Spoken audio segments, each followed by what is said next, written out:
And oh my love, we go years and years apart.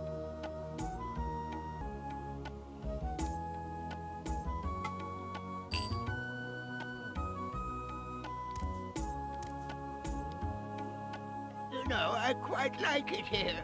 I wonder if you understand. I have a fine view of the forest. I love the forest. That is why I like it here. When I'm here watching the forest, I need nothing else at all. Oh my, I almost forgot about the frolicking children. Smiles are important too.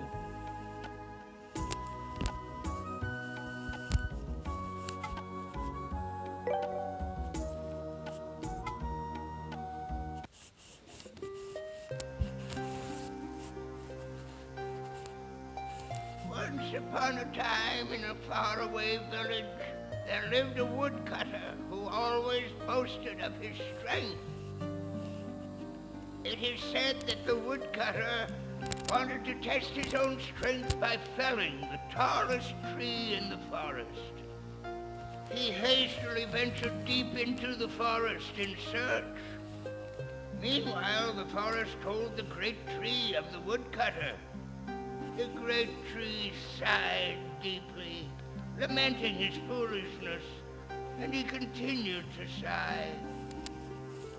And before long, the breath of the great tree became a thick and heavy fog which shrouded the forest. The woodcutter soon lost his way. He grew so tired wandering about that he soon took a short rest. Just then, sweet-smelling fluffs began to float down from above. All who would smell their sweet scent went all fast asleep. The woodcutter couldn't help but to fall in a deep slumber, and there he lay, snoring great snores in the middle of the forest. For 3 days he slept. On the morning of the 4th day, a birdman flew down to where he lay. He spoke to him. "I'm the strongest, you always say. One fight with me, if you may." But the woodcutter remained fast asleep. "You can try to sleep if you must, but I shall wake you with my dust." As he spoke those words, the birdman sprinkled a glistening white powder upon the woodcutter. With that, the woodcutter sneezed a great sneeze and jumped to his feet. The surprised woodcutter shouted, "Who on earth are you? I warn you, I am incredibly strong, and I will battle right now." The birdman replied, "You can't defeat me, but if you do, we can be friends, and I'll share my powder with you. It cures all illness and turns old to new. I got it from the forest people called the Yamu." The woodcutter tried to grab the birdman, but the woodcutter had been asleep for 3 days. He was too hungry to hold on. With one flap of his mighty wings, the birdman blew the woodcutter all the way back to the village. The woodcutter told the villagers all about the strange birdman, but not a soul believed him. From that day on, the woodcutter never again boasted of his strength.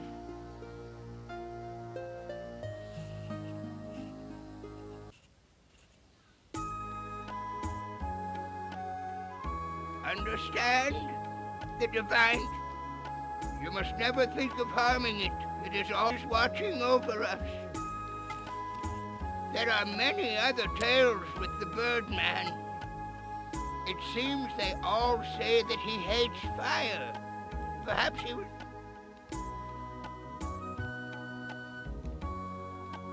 So why did you become... Because they made you? For the sake of the village? Many years ago, the children of the village used to come to hear. You always played the flute, even the rowdiest children would calm down when you started playing. And now, do you still like the flute? If so, then be strong and gentle like the flute.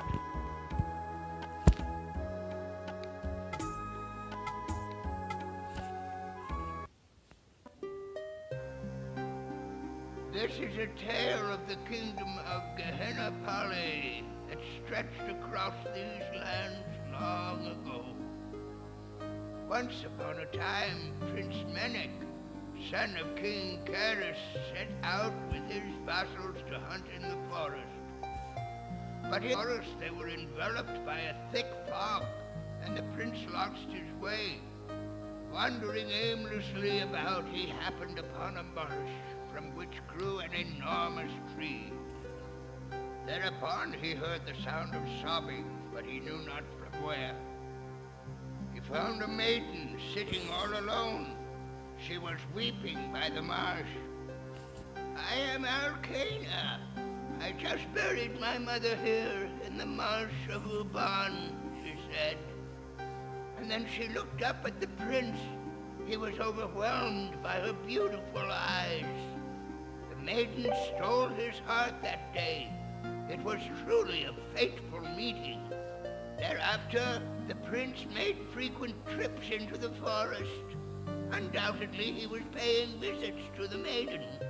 The maiden had a strange power. She could talk to the insects and trees. Before long, there began a terrible rumor that the prince's heart had been stolen by a witch. One day, the maiden spun silk from fairy cocoons and wove it into a beautiful cloth for the king. But the brilliance of that cloth cast a shadow upon the kingdom.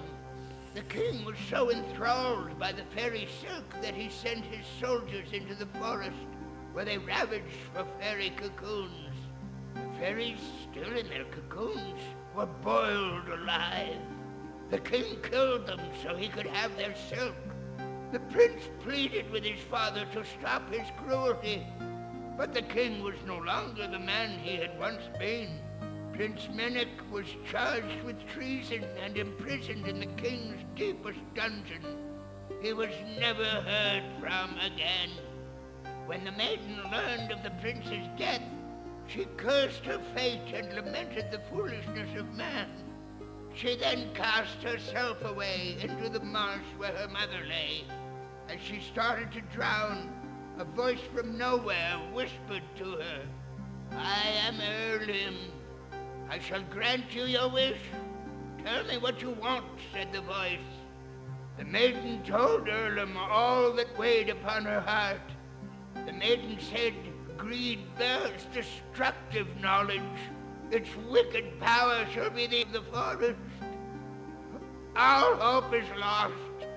The beasts of knowledge shall never live in peace with the forest.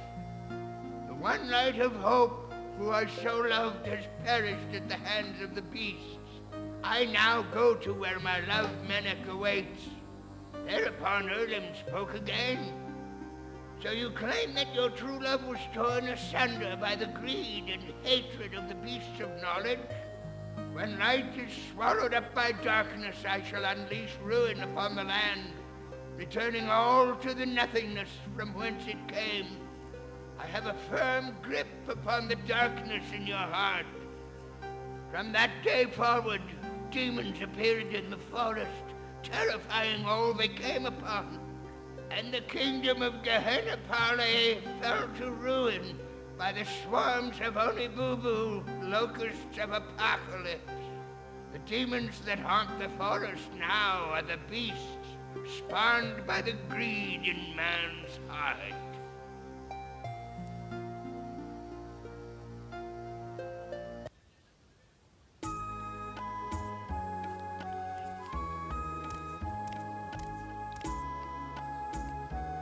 Life is fun, just as I enjoy being here. If you enjoy the flute, you should continue on. Duty alone cannot bring forth a good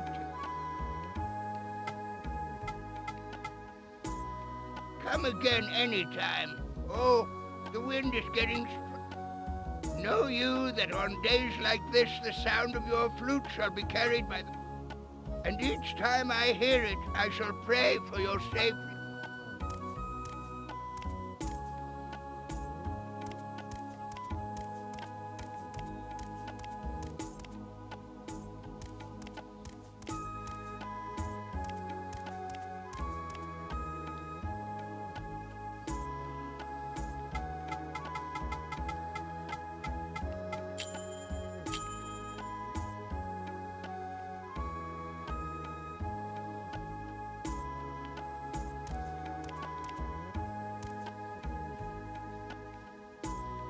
Doing divine magic is very...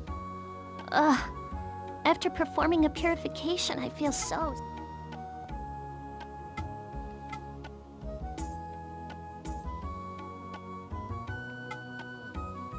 Our enemy we love, and for the tormented we pray. Grant us, the beasts of knowledge, the power to touch the spirit.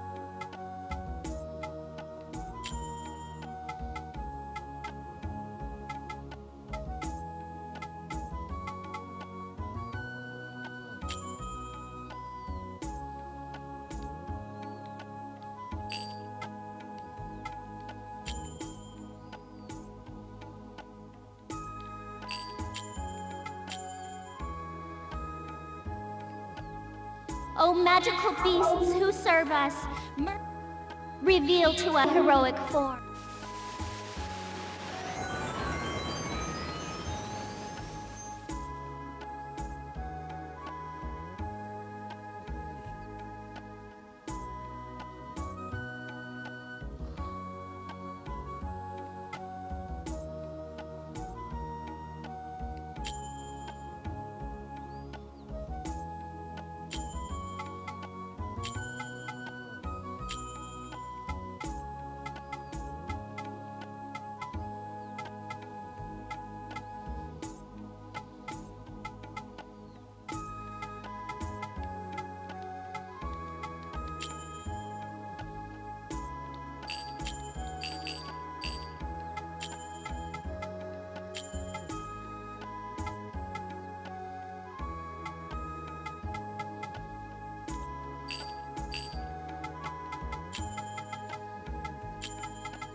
O magic, reveal to us.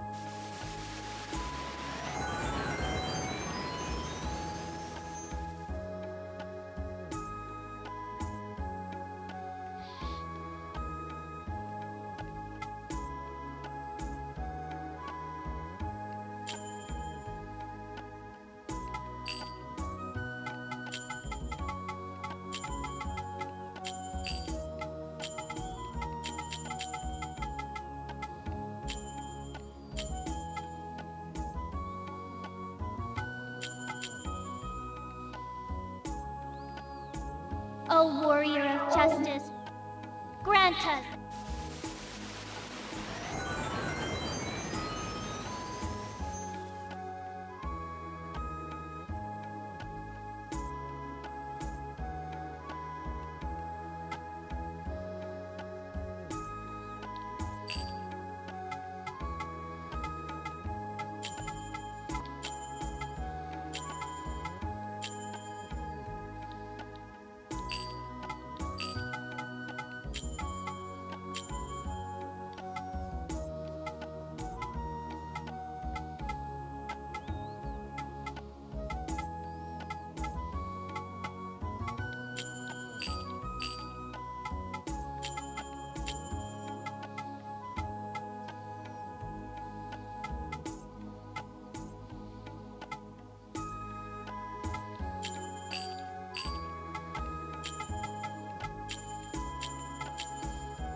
Re-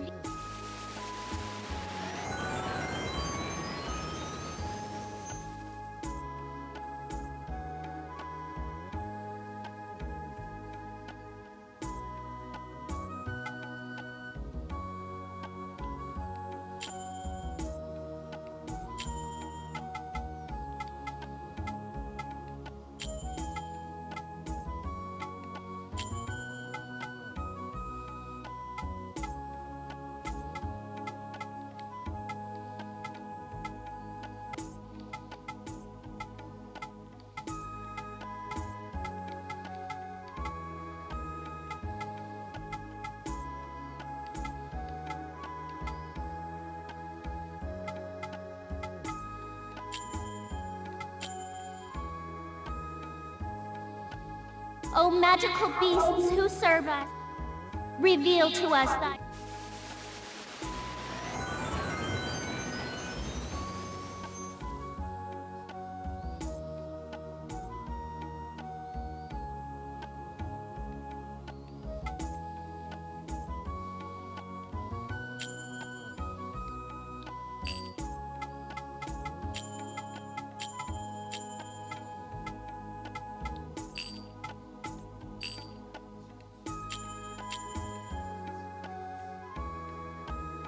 Welcome.